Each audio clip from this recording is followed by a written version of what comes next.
This video is about YAML document streams. You're like, what's a YAML document stream? This is a YAML document stream. All right. Right here, we have multiple YAML documents, and you generally can identify them from their triple dots. And it gets kind of interesting down here. But I want you to pay close attention to this, and I'm making this video because this is very frequently misunderstood, and there are so many applications that are parsing YAML totally incorrectly by thinking they understand YAML. If you are not parsing YAML using a standard library, and even then those libraries are broken. I'm going to show you that. There's a place down here where this one is actually broken. The YAML v3 parser for Go is totally broken, but that's the best you're going to get. If you try to do this with regular expressions or something, you will fail. And let me tell you why. Because this is a totally valid YAML document stream. So let's do this, everybody in the chat. Where are the documents? Where is the beginning and where does the document end? Okay, so there's 1, 2, 3, 4, 5, 6. There's 6 documents in here. Where do they start and end? If you said that the first document starts right after here, after the document separator, you'd be wrong. The first document starts right here, and it goes all the way through to here. Wrong. Here. That's the first document. And there is no marker for the end of the document, including triple dot, if you know what that is.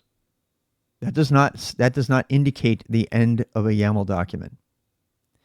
The official specification says that the beginning of another document in a document stream is something that begins with this or another document identifier. So the next document is here, including the document which comes on the second line. So basically, you know how many times I've seen people assume that the triple dash is the beginning of a document and they just do a flat shell parse of the whole thing? That's wrong. Why? Because if you split this file based on the triple dashes, you're going to leave metadata for the upcoming document behind in the previous buffer. So it's wrong. Splitting this file into things that have triple dashes is wrong. You know how many times I see people? All the time people do that. So here you go. This is the next document. Where's the next one? Right here. That's right. You can set up your tags. These tags provide metadata that allow some of the more complex things in YAML that most people don't ever use. Doesn't matter. That is how the specification is written. You want to do it right. That's how you do it. Yeah, and what the hell's going on with these comments down here, right? What are they associated with? This first thing here? We'll talk about that another time. That is the next document. Okay, here's one that's going to blow people away. Remember how many people are splitting? They're splitting on the triple dot because they think that there's just white space at the end. Wrong. Wrong. Wrong, wrong, wrong, wrong. So wrong. You can have the document, the beginning of a document is 3 dashes and a space. Period. You can put anything after here and you can immediately start a document. You can put a map value here if you wanted to. That is valid YAML. So if you are splitting the file based on triple dash and you are expecting there to be nothing after that because that's how you've seen it in everything that's ever been producing YAML, you're doing it wrong. And I'm very sorry to have to tell you that. Here's another case. Here's a case where the value begins on the second line, but the tag is on the same line as the triple dashes. And this is an example of one that's actually broken. This is an example of one in which you'll have to watch the other video. But what this says is we've declared, this is supposed to see this as a single string, as if I had written it something like this. If I had written it sort of like this, right?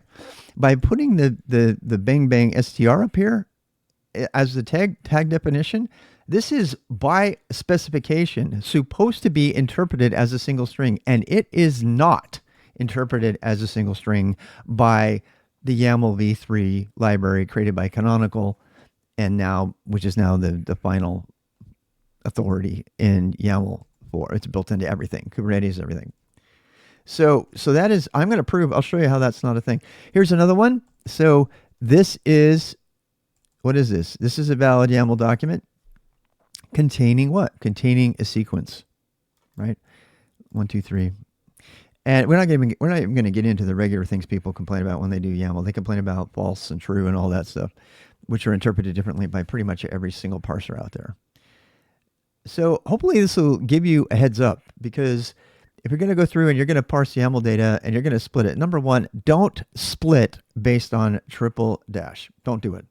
2, know that stuff that begins with percent goes with the preceding document. That's the beginning. That is the true beginning. That's the metadata at the beginning of a document, and it does exist. 3, you know that the YAML v3 parser is probably pretty broken, and where you can put, stuff on the same line. So these are things, if you actually, YAML is a disaster. Okay. It's the best disaster that we have right now. And actually, I know people who Igni, who, and others who created YAML. I'm not ungrateful. I just feel like, it's one of these over-engineered things that really smart people do.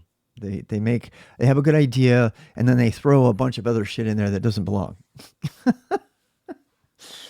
If they had made it compatible with JSON, and people have been fighting about it, it doesn't matter. The YAML overlords have decided that is what we're going to use for everything. So you better parse it properly. And by the way, the only way to parse it properly is to do a recursive descent tree parser by writing something like a closure that operates by walking the tree, the node.yaml type, which I guarantee you 90% of the people watching this video have never heard of YAML.node. And that is the most important thing you could discover this year in terms of YAML. Because once you know about it, you can marshal to and from it, and you have exact direct control over all of the types that are parsed from the YAML v3 parser. And that's in a different video. So that's all for now.